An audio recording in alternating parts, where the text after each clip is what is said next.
What happens to a regional alliance when the guns begin to fire, not across an ideological frontier, but between its own members? What happens when the guns fire between allies, not across an ideological frontier, but between the Association of Southeast Asian Nations' own members? For nearly 6 decades, the Association of Southeast Asian Nations built its reputation on a singular, quiet promise that the explosive border conflicts of the 20th century were a relic of the past, replaced by consensus, dialogue, and economic cooperation. That foundational promise cracked open when a long-simmering border dispute erupted into direct military confrontation. By the time a fragile truce was reached, over 100 people had died. More than 1 million civilians were forced to flee their homes. Look to the Konglu-Ecipet border crossing to see how fast an institutional ideal dissolves into economic reality. Normally, this gateway is a chaotic, thriving artery of commerce. Hundreds of freight trucks daily, moving everything from fresh seafood to electronics components between Thailand and Cambodia. In August 25, the asphalt went completely silent. Razor wire replaced the customs queues. The roar of diesel engines gave way to an eerie, tense quiet. For one local seafood importer who relied on this specific checkpoint, a predictable turnover of 10 million baht plummeted to absolute zero in a matter of days, forcing immediate staff layoffs. The pain radiated quickly outward across 7 provinces in Thailand's northeast and eastern regions. Local business leaders watched a severe economic collapse unfold in real time. Hotels emptied overnight. Corporate expansion plans were frozen. Local hiring halted entirely. The border that had spent decades stitching 2 economies together became a militarized zone, demonstrating how quickly a localized political flashpoint can sever the livelihoods of ordinary citizens.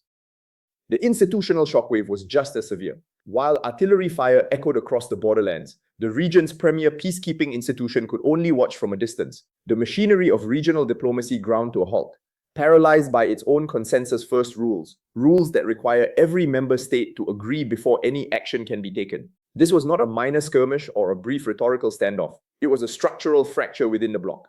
But here is where the story gets complicated. To understand how this happened, you have to understand what these 2 countries had built together. The outbreak of hostilities did not occur in a vacuum, nor did it involve 2 isolated nations. Over decades of painstaking diplomatic and commercial work, Bangkok and Phnom Penh had carefully constructed an intricate web of economic interdependence. Heading into mid-25, the 2 neighbors had established a bilateral trade target of $15 billion for the year. This was not a hopeful bureaucratic projection. It was a reflection of deep daily reliance that touched farmers, factory workers, and small retailers on both sides of the border. Thailand supplied Cambodia with consumer goods, refined fuel, and vehicles. Cambodia, in turn, fed Thai industries with agricultural raw materials, harvested cassava, and critical electronics components. The human ties were equally deep. Thailand functioned as Cambodia's single largest source of tourism, sending 2.15 million visitors across the border annually. That represented 32% of Cambodia's total international arrivals. These 2 nations were not hostile, distant strangers looking at each other across a geopolitical chasm. They were deeply intertwined economic partners that chose to fight anyway.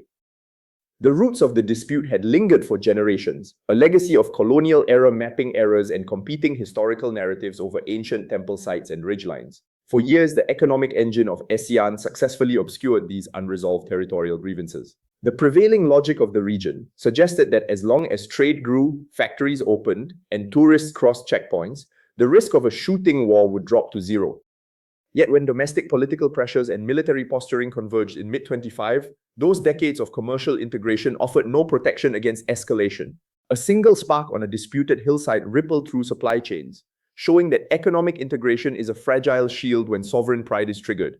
The conflict thoroughly dismantled the institutional assumption that trade guarantees peace and forced both nations to confront the immediate financial toll of what followed. When the shooting started, the financial bill arrived fast, and it did not stop at the border.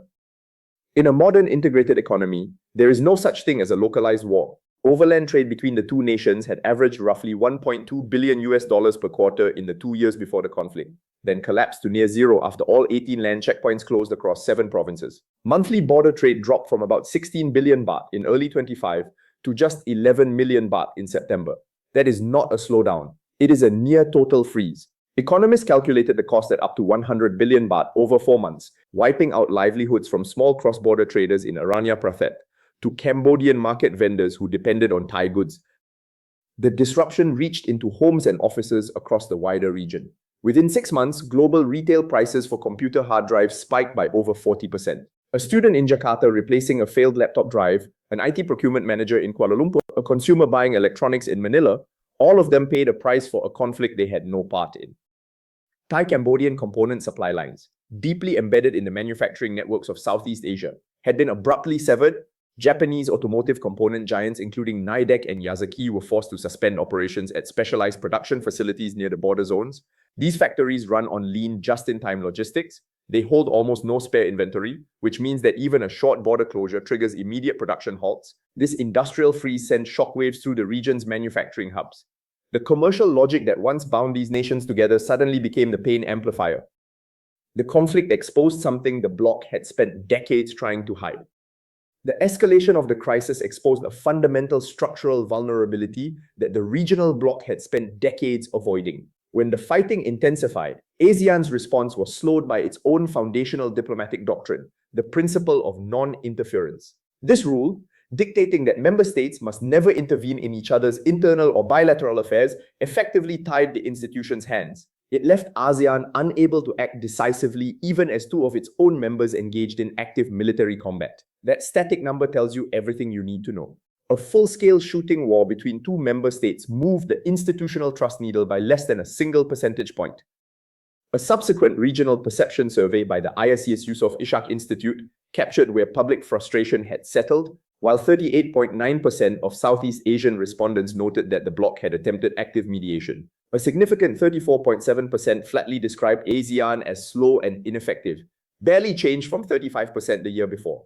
The Cambodia-Thailand conflict ranked fourth among the region's top geopolitical concerns at 40.5%. Ultimately, Thailand and Cambodia signed a ceasefire on December 27, 2025.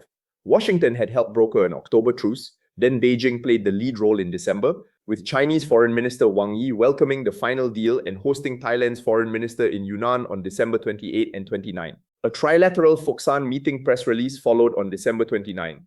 The very institution designed to maintain the stability of Southeast Asia had to rely on external rival superpowers to halt a war within its own borders. This unresolved institutional hangover has now cascaded directly onto the international stage. The Philippines inherited the 26th ASEAN chairmanship with this deeply fractured piece as its first major institutional test. Manila must now attempt to rebuild diplomatic trust within the bloc, while simultaneously navigating its own highly tense maritime standoff with Beijing in the South China Sea. The old rules of absolute consensus appear increasingly detached from fast-moving security crises, and the deeper question of whether ASEAN can reform fast enough is one the institution has not yet answered. The ceasefire was signed, but the harder questions were just beginning. The non-interference principle was originally drafted during the Cold War to protect small developing states from external bullying. Today, that same principle risks becoming a structural liability when a crisis is internal, transforming necessary diplomatic intervention into an agonizingly slow process. For Thailand, the consequences have compounded an already difficult period.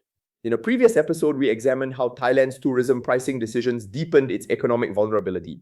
The border conflict has now added a second front to that same crisis. Thailand's gross domestic product growth forecast for 26 sits at between 1.3% and 1.5%, depending on the institution. The World Bank's April 26 estimate sits at the lower end. The International Monetary Fund sits at the higher end. By either measure, it marks the lowest projected growth rate in the entire ASEAN bloc. Regional peers are forecast to grow at 4.1%. The gap is not marginal. It reflects the compounding weight of two crises hitting at once. This convergence of pressures underscores something the trade statistics never quite captured: that economic integration and institutional cohesion are not the same thing. Two deeply intertwined economies went to war anyway. A bloc built on consensus needed outside superpowers to stop them, and the structural questions that the conflict raised about the limits of regional diplomacy remain entirely unanswered. Can ASEAN remain relevant as a peacekeeping institution in a world where its own members are willing to break the peace, and where outside powers stand ready to step in when the bloc falters? The guns have gone quiet for now, but the silence along that border is a different kind of quiet from the one that came before. I am Hero the Hornbill, and this is the ASEAN Angle. If this episode gave you a new way of seeing the region, subscribe so you do not miss the next one. New episodes weekly, link in the description.